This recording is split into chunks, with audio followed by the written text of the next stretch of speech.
पूरा अप्रैल का महीना नहीं, पूरी साल बाबा साहब की जयंती को बड़े धूमधाम से मनाया जाता है। और आज बात करने के लिए हमारे बीच में हैं डॉक्टर एस.एन. गौतम साहब, जो बहुत ही अच्छे सामाजिक चिंतक हैं और डॉक्टर उस समाज के भली भांति जानते हैं। आइए हमसे जानकारी लेते हैं कि जो बाबा साहब का जो जन्मदिन है उसको बड़ी धूमधाम से मनाया जा रहा है। भारत में नहीं, विदेशों के अंदर भी बड़ी धूमधाम से मनाया जाता है। सर, आपका नेशन न्यू इंडिया में आपका हार्दिक स्वागत है। जय भीम साथियों, मैं आप सभी को बाबा साहब डॉक्टर अम्बेडकर के 130वें जन्म दिवस की बहुत बहुत बधाई देता हूं और आशा करता हूं कि आप बाबा साहब डॉक्टर अम्बेडकर के जीवन से प्रेरणा लेकर डॉक्टर बाबा साहब अम्बेडकर को समझेंगे और समझने के बाद बाबा साहब डॉक्टर अम्बेडकर के बताए रास्ते पर चलने का प्रयत्न करेंगे। सर, बाबा साहब का जन्मदिन मैं जानता हूं और समझता हूं कि पूरी दुनिया के अंदर जितनी स्टेचू हैं सबसे ज्यादा बाबा साहब के ही होंगे। और सर, बाबा साहब ने जो कार्य किए उस पर थोड़ा प्रकाश डालें। और बाबा साहब का जो कहा जाता है कि 5-4 बच्चों की कुर्बानी देने के बाद में हम लोगों को यहाँ तक पहुँचाया है। देखिए, इसमें तो कोई दो राय नहीं है। इतिहासकार और जिन्होंने भी बाबा साहब डॉक्टर अम्बेडकर के जीवन को पढ़ा है और उनके संघर्ष को देखा है, बहुत से लोग अभी अब नहीं है, लेकिन वो थे कुछ दिन पहले जो हम लोगों के साथ भी जुड़े रहे, जो बाबा साहब डॉक्टर अम्बेडकर के को उन्होंने देखा, उनके साथ में काम किया, उनसे प्रेरणा ली। लेकिन जो इतिहास अपनी जगह रहता है, आपने एक सवाल किया, बाबा साहब डॉक्टर अम्बेडकर की संसार में सबसे ज़्यादा मूर्तियाँ हैं और भारत में अमूमन आप देखें गली मोहल्लों में छोटी छोटी जगह पर भी बाबा साहब की छोटी छोटी स्टेचूज और गाँव में भी बनी हुई है। क्या कारण है?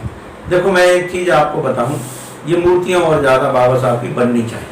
क्यों बननी चाहिए उसका एक में कारण है। बहुत से लोग कह सकते हैं पत्थर की मूर्तियां खड़ी कर दी गई। दरअसल क्या है, मजदूर के पास इतना समय नहीं है कि वो किताबों को पढ़े। मजदूर विशेषकर श्रमिक का काम वो करता है, पूरे दिन मजदूरी करता है और उसके बाद जब वही व्यक्ति उस कार्यक्रम को जब हम लोगों से सुनता है, बाबा साहब डॉक्टर अम्बेडकर के विचारों को सुनता है, बाबा साहब डॉक्टर अम्बेडकर के बच्चे बात कर रहे हैं रेडियो पर, टीवी पर, ये सब जगह जो सुनता है, क्योंकि वो पढ़ नहीं पाता, मजदूर है, पढ़ा लिखा नहीं, महिलाओं का भी यही हाल है। तो इन सब लोगों को कैसे बाबा साहब डॉक्टर अम्बेडकर को पढ़ाया जाए या समझाया जाए। तो मैं एक बाबा साहब अम्बेडकर की स्टेचू लगाने के लिए हम लोग गए हुए थे भितरवार ग्वालियर में, और वहाँ पर मेरे दिमाग में एक चीज़ आई कि बाबा साहब डॉक्टर अम्बेडकर की स्टेचू की क्या वैल्यूज़ हैं जो हम बहुत संख्या में खड़ी हैं, लेकिन उनसे हम क्या प्रेरणा लेते हैं। तब मेरे दिमाग में एक बात क्लिक की कि नहीं, ये बात सच है कि बाबा साहब की स्टेचू बहुत ज़्यादा होनी चाहिए और सार्वजनिक जगह पर होनी चाहिए। क्यों होनी चाहिए कि जब हम बाबा साहब डॉक्टर अम्बेडकर के फोटो को देखते हैं, हमारे अंदर स्वतः ही एक वो ज्ञान का पुंज उत्पन्न हो जाता है जो हमने कहीं से सुना है, जो हमने किंवदंतियों में सुना हो, चाहे हमें प्रत्यक्ष रूप से कहीं देखने को मिला हो, या जैसे टीवी पर है या भाषण देते किसी नेता को सुना कि ये बाबा साहब डॉक्टर अम्बेडकर मानवता के सबसे बड़े योद्धा रहे हैं, जिन्होंने भारत में ही नहीं संसार में मानवता को महत्व देने के लिए विश्व का सबसे संविधान लिखा। ये बहुत बड़ी चीज़ें हैं और वो जब जहन में आती हैं तो हम अपने अंदर प्रेरणा लेते हैं कि हम भी बाबा साहब डॉक्टर अम्बेडकर की तरह सोचें, हम भी बाबा साहब के उस मिशन को आगे बढ़ाने का प्रयत्न करें, हम भी बाबा साहब के अनुयायी बने। ऐसी में बिना पढ़े सिर्फ बाबा साहब की मूर्ति को देखकर, क्योंकि हम मजदूरों के पास इतना समय नहीं है कि हम बाबा साहब डॉक्टर अम्बेडकर की किताब को पढ़ने के योग्य बन पाएँ और पढ़ पाएँ, लेकिन हम उनको समझें और सुनी हुई बात के आधार पर हम बाबा साहब डॉक्टर अम्बेडकर के रास्ते पर चलने के लिए अपने आप को प्रयत्नशील करें। अपने बच्चों से कहें कि तुम लोग पढ़ो कि बाबा साहब ने इतनी अच्छी अच्छी किताबें लिखी, इतना अच्छा अच्छा मार्गदर्शन दिया। ये किताबें नहीं है, ये हमारे मार्गदर्शन है। हमें अगर जीवन में सफल होना है तो बाबा साहब डॉक्टर अम्बेडकर की किताबों को हमें पढ़ना चाहिए। ये बहुत बड़ी उपलब्धि है हमारे बीच में कि हम बाबा साहब डॉक्टर अम्बेडकर की स्टेचूज लगाते हैं और उन पर चलने का अनुसरण करते हैं। सर, बहुत अच्छी बात कही कि बाबा साहब की स्टेचू लगानी चाहिए और उससे जो अनपढ़ लोग हैं, जो मजदूर लोग हैं, उन्हें एक ऊर्जा उत्पन्न होती है। सर, वही कथन आता है, आज आपने उस बात को माना कि 18 मार्च सन 1956 को आप इसमें थोड़ा सा ये कहेंगे कि बाबा साहब ने रोते हुए कहा था कि मुझे पढ़े लिखे लोगों ने धोखा दिया है, और आज आपने वही बात सिद्ध कर दी कि जहां बाबा साहब के स्टेचू जो अनपढ़ लोग हैं वो एक आशा लगाए बैठे हैं कि कोई आएगा और हमें बताएगा कि बाबा साहब स्टेचू क्या है। तो सर आप मानते हैं कि जो पढ़े लिखे लोग हैं उस समय भी बाबा साहब को धोखा दे रहे थे और आज भी धोखा दे रहे हैं? नहीं, मैं इस बात से बिल्कुल भी सहमत नहीं। पढ़ा लिखा होना इस बात के सर्टिफिकेट नहीं है कि बाबा साहब ने कहा था कि पढ़े लिखे लोगों ने मुझे धोखा दिया है। लेकिन ये बात सच है, बाबा साहब डॉक्टर अंबेडकर ने कहा था कि इस देश को पढ़ लिख कर लोग धोखा देंगे। उसमें जितने भी पढ़े लिखे लोग हैं, कितने भी, देखिए मैं अगर नाम गिनाऊं गांधी जी से, गांधी जी ने जब वैसे बहुत बड़े वो उद्धारक, समाज सुधारक, जाने क्या क्या चीज़ों का उन्होंने काम किया, मैं उस पर कोई वो नहीं टिप्पणी नहीं कर रहा।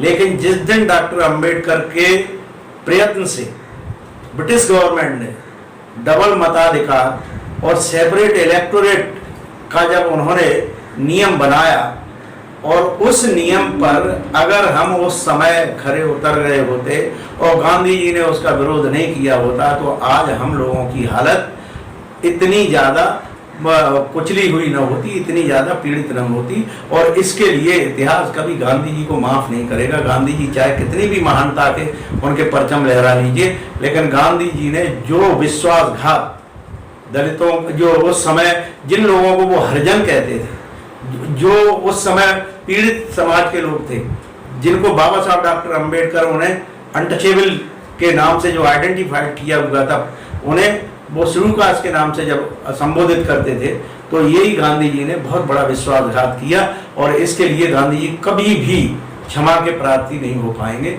ये मैं बात कहता हूँ। और कहीं कोई क्षमा भी करेगा तो गांधी जी वो क्षमा के लायक नहीं है। उन्होंने बहुत बड़ा विश्वासघात, जिसे कहते हैं ब्राह्मणवाद, यही ब्राह्मणवाद है जो छल और कपट से गरीबों के अधिकारों को छीन लेता है। और उसका अधिकार का छीनना पूना पैक्ट में जो उन्होंने आमरण अनशन करके इस बात को दिखा दिया कि हाँ मैं कितना भारतीय हूँ, क्यों भारतीय चरित्र में दोगलापन होता है, और वो चीज़ उन्होंने दिखाई गांधी जी ने। उसके बाद आता है नेहरू जी का। नेहरू जी संविधान को बनाने के लिए डॉक्टर अंबेडकर से सहयोग चाहते रहे और भारत का नहीं विश्व का सर्वश्रेष्ठ संविधान बना के दिया। और नेहरू जी के साथ में उनका ये कमिटमेंट था, जैसा मैंने पढ़ा है, नेहरू जी ने कहा कि हम आपको योजना आयोग का उपाध्यक्ष बनाएंगे, पहली योजना का।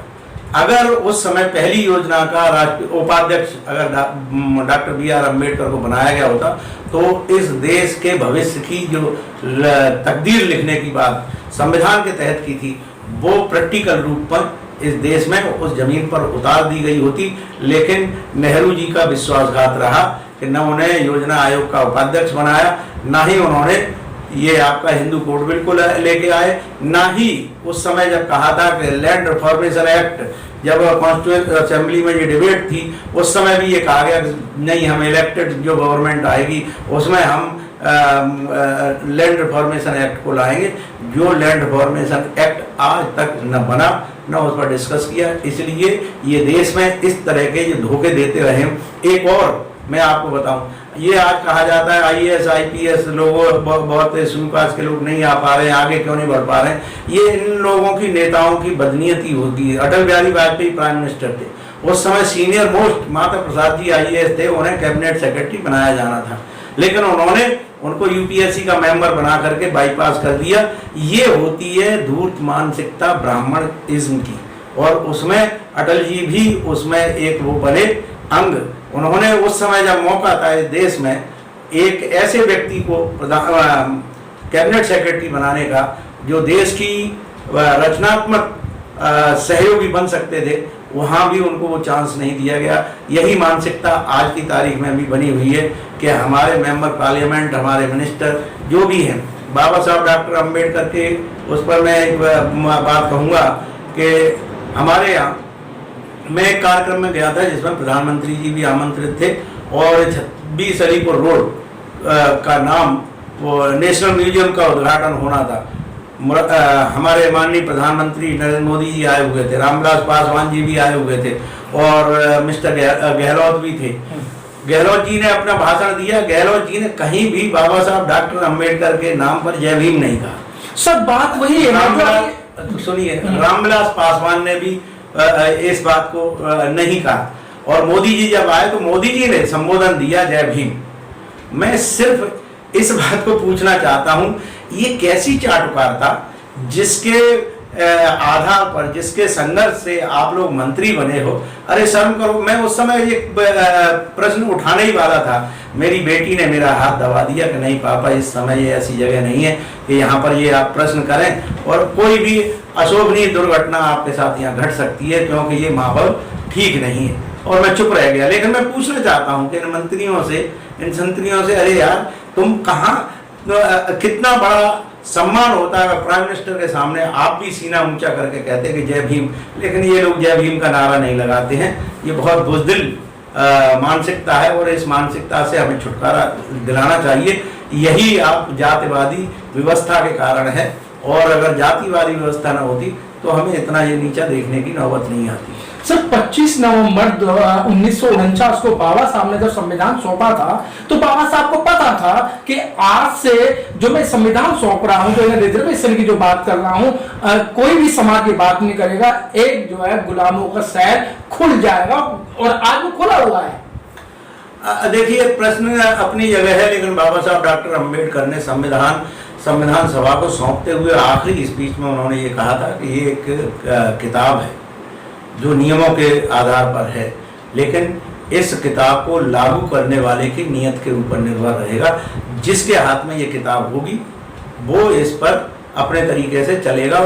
अगर नीयत अच्छी होगी तो ये बहुत अच्छे काम आएगी, और अगर बदनीयत होगी तो ये इस देश में इसका कोई लाभ नहीं होगा। ठीक यही स्थिति है आज।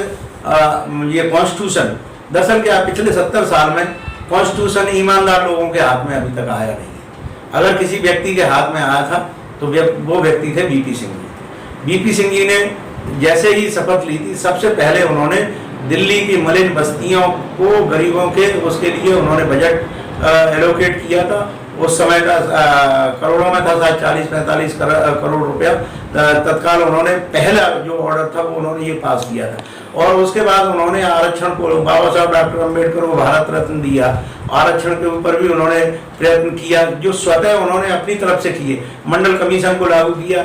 ये संविधान की जो मुख्य जरूरतें थी, लेकिन इस देश की बेईमान प्रवृत्ति की रखने वाली नीयत वाले नेता, चाहे वो ओबीसी के हों, चाहे एससी के हों, चाहे माइनॉरिटी के हों, जनरल के क्लास के, तो लोग चाहते ही नहीं कि इस देश में लोगों को समानता का अधिकार मिले।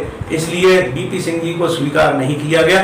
जबकि अगर देखा जाए, अगर हमारे भारत में अभी तक कोई ईमानदार जिसका किसी भी तरह का लांछन नहीं लगाया जा सकता, छोड़ इस आरक्षण को लागू करने और बाबा साहब डॉक्टर अंबेडकर और गरीबों और संविधान के प्रति समर्पित होने के, और कोई उन पर लांछन नहीं लगाया जा सकता, जिसने अपनी जिंदगी की बहुत बड़ी कुर्बानियां दी, अपनी संपत्ति भी उन्होंने मजदूरों के नाम कर दी।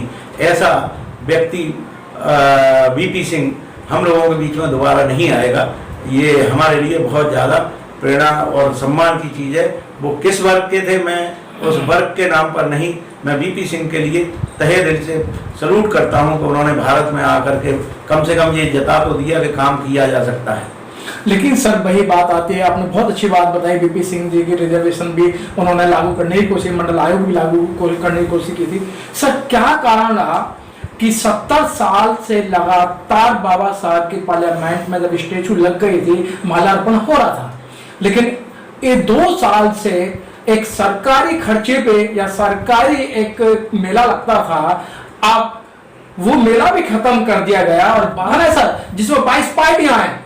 तो किस तरीके से सर बाबा साहब का ये नाम रोशन करें, बाबा साहब का मिशन आगे बढ़ेगा?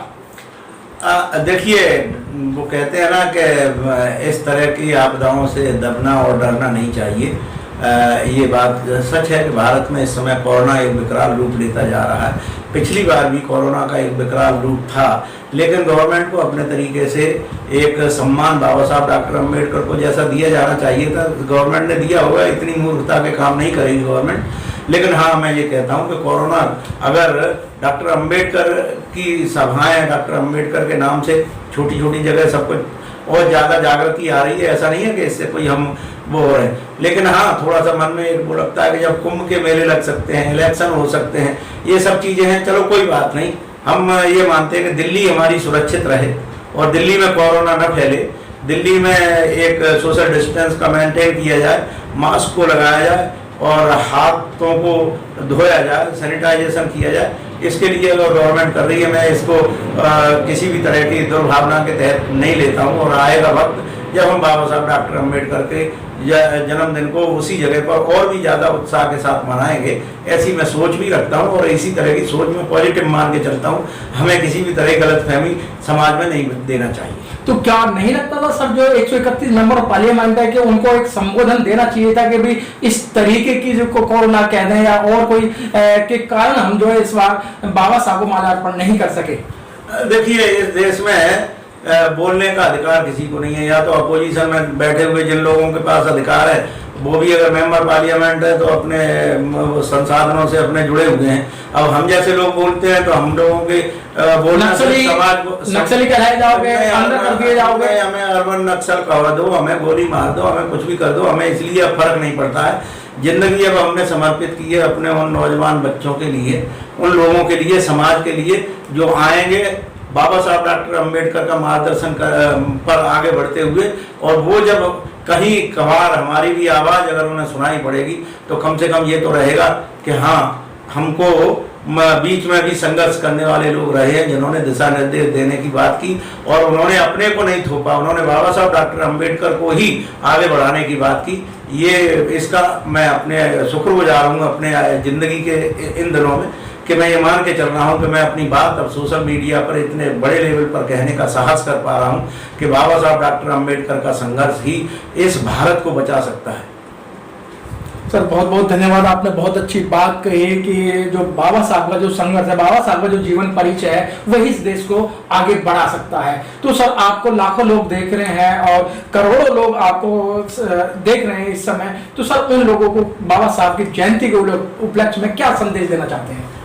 देखिए, मैं भारत के हर वर्ग को, देखिए चाहे वो ब्राह्मण हो, क्षत्रिय हो, वैश्य हो और शूद्र हो, महिला हो और माइनॉरिटी क्लास हो, मैं सभी से एक चीज आपको ईमानदारी के साथ कहना चाहता हूँ। बाबा साहब डॉक्टर अम्बेडकर न तो वो जातवादी हैं, न वो व्यक्तिवादी हैं, न वो धर्मवादी हैं। बाबा साहब डॉक्टर अम्बेडकर सच्चे भारतीय हैं।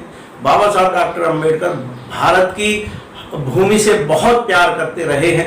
इसके उनके पूरे लेख में, उनके जीवन संघर्ष में कभी भी उन्होंने बदले की भावना से कोई काम नहीं किया है। मैं सभी से निवेदन करता हूं कि आप बाबा साहब डॉक्टर अम्बेडकर को पढ़ें, समझें और इस देश को अंधविश्वास, पाखंड और धूर्त लोगों की मानसिकता से बचाने का प्रयत्न करें। बाबा साहब डॉक्टर अम्बेडकर यही चाहते थे और यही कारण है कि नेहरू जी भी बाबा साहब डॉक्टर अम्बेडकर का आदर भी करते थे। सब कुछ है, लेकिन हो सकता है गलतियां नेहरू जी की भी इसलिए हुई हो कि वो भी किसी के प्रेशर में रहे होंगे। ऐसा नहीं है, राजनीति बड़े प्रेशर में रहती है। आज जैसे हमारे प्राइम मिनिस्टर हैं, वो दो जगह से प्रेशर में हैं। एक वो प्रेशर जहां सरकार चलाई जाती है नागपुर से, दूसरा वो प्रेशर जो पूंजीपति कॉर्पोरेट घराने अपने प्रेशर के साथ में ये सब कुछ काम करा रहे हैं। तो ये सब चीज़ें हैं, कहीं ना कहीं उनकी ये मजबूरी रही होगी, लेकिन ईमानदारी से अगर काम किया जाए तो मैं ये समझता हूँ कि भारत को अगर सच में भारत बनाना है, भारत को अगर विश्व का गुरु बनना है, तो बाबा साहब डॉक्टर अम्बेडकर के मार्गदर्शन को भी स्वीकार करना पड़ेगा। बिना बाबा साहब डॉक्टर अम्बेडकर के मार्गदर्शन के ये देश एकजुट रह ही नहीं पाएगा। जब एकजुट नहीं रहेगा तो कायेगा विश्व गुरु, वो तो तुम्हारा धर ही रह जाना। बहुत बहुत धन्यवाद। Press the bell icon on the YouTube app and never miss another update.